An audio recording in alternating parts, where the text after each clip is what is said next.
Les titres de cette édition en France, 24 heures après l'attaque de Charlie Hebdo, une traque effrénée est lancée pour arrêter les deux frères Kouachi, auteurs présumés de cette barbarie.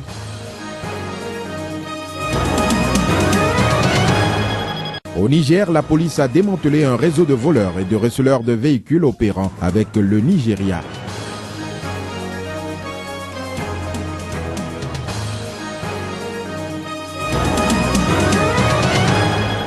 La République démocratique du Congo, la mission des Nations Unies pour la paix et la stabilité, a donné une conférence de presse ce mercredi à Kinshasa. À l'ordre du jour, les activités de la MONUSCO.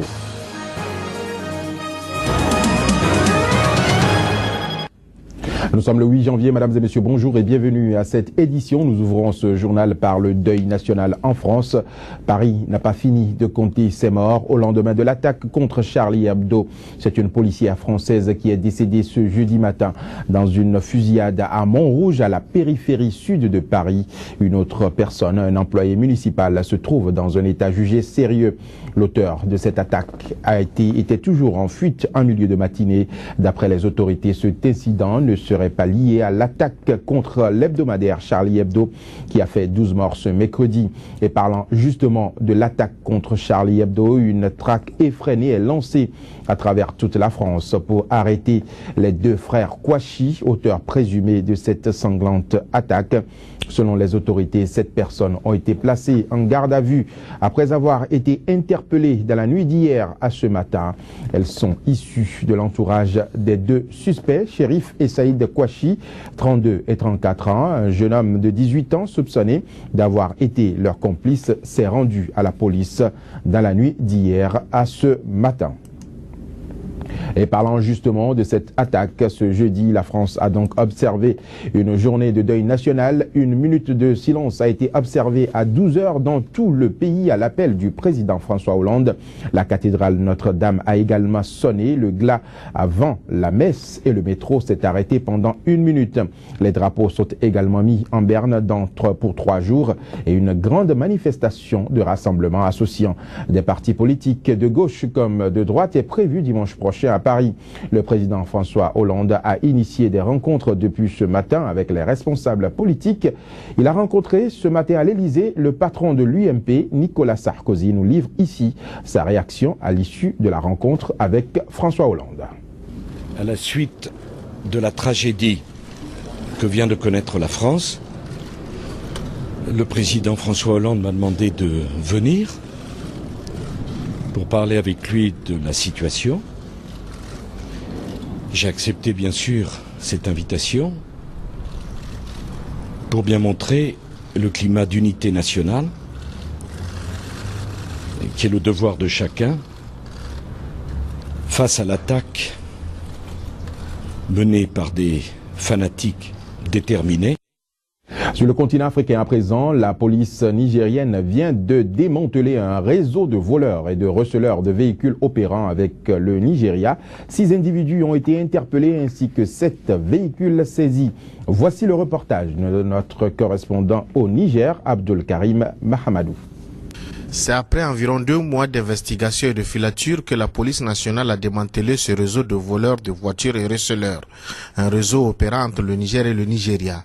Ils sont au total 6 individus dont 3 voleurs et 3 receleurs à tomber dans les filets de la police. Et le butin de cette prise n'est pas maigre. 7 véhicules ont été pris dont des véhicules de grande marque. D'autres membres du réseau sont en fuite. Mais la police nigérienne espère leur mettre la main dessus avec la collaboration d'Interpol des autres pays de la sous-région. Depuis quelque temps, le Niger est devenu une plaque tournante de trafic de véhicules volés. Selon la police, les échanges entre voleurs nigériens et nigérians se font souvent sur des frontières entre les deux pays. Ceux volés au Niger sont revendus au Nigeria et vice-versa. Le contrôle est souvent très difficile car les deux pays partagent une longue frontière. En Guinée, à présent, une dizaine de personnes, dont plusieurs gendarmes et de civils, ont été blessés ce mercredi à Conakry dans des heurts entre les opposants et les forces de l'ordre. Cet incident s'est produit à la suite d'un meeting de l'opposition guinéenne. Le porte-parole du gouvernement dément donc et parle plutôt de 4 gendarmes et un civil blessé. Ces derniers auraient été touchés par des balles. Des biens, dont des maisons et des véhicules, ont également été saccagés. La République démocratique du Congo, la mission des Nations Unies pour la paix et la stabilité dans le pays, a tenu une conférence de presse ce mercredi à Kinshasa, la capitale. 2 points étaient à l'ordre du jour, les activités des composantes de la MONUSCO et la situation militaire dans le pays. Le point ici avec Yiyet Mavinganzao, elle est la correspondante de Sika TV à Kinshasa. Le processus de désarmement volontaire des forces démocratiques pour la libération du Rwanda, FDLR, a échoué, a dit le représentant spécial du secrétaire général des Nations Unies en République démocratique du Congo. Martin Kobler, dans cette conférence de presse animée conjointement avec le lieutenant-colonel Félix Bass, porte-parole militaire de la MONUSCO. Toutefois, les stratégies sont bien en place pour épargner les civils du processus de désarmement de ces forces rwandaises en République démocratique du Congo, car la date limite du 2 janvier est largement dépassée. L'heure est maintenant à l'évaluation. Nous avons fait notre évaluation.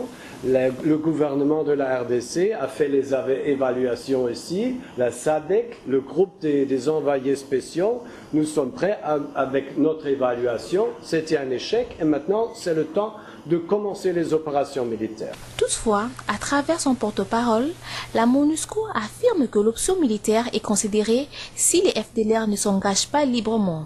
La MONUSCO appelle tous les groupes armés à l'est de la République démocratique du Congo à faire le choix de la paix et du désarmement volontaire.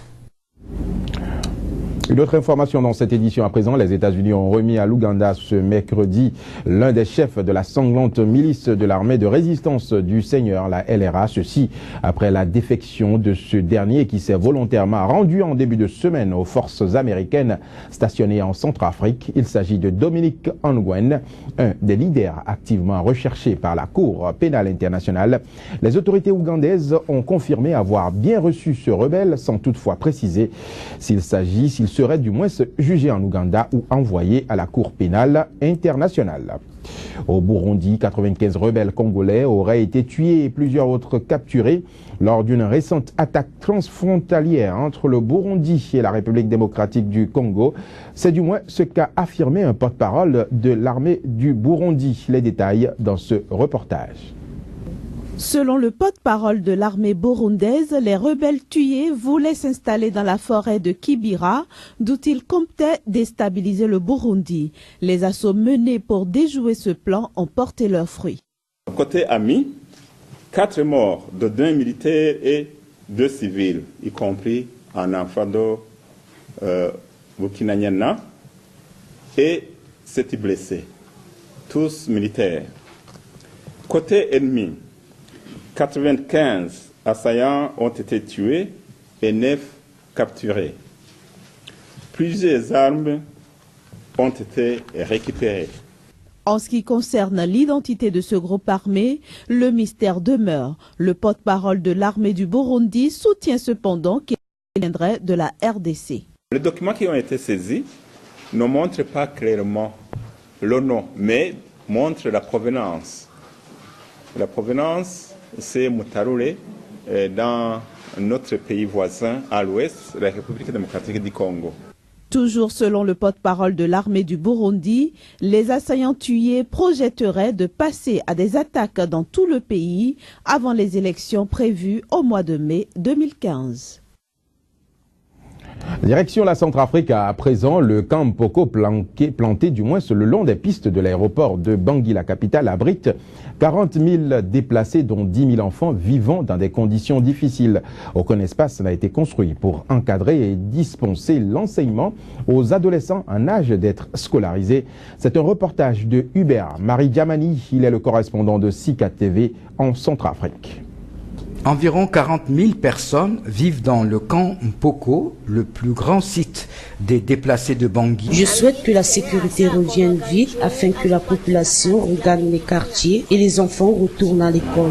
Achille Yolowan, le père de Laetitia, n'a plus de ressources pour subvenir aux besoins de sa famille. J'ai 6 enfants. La fréquentation scolaire est irrégulière. Il faut trouver chaque jour 200 à 300 francs pour faire vivre la famille.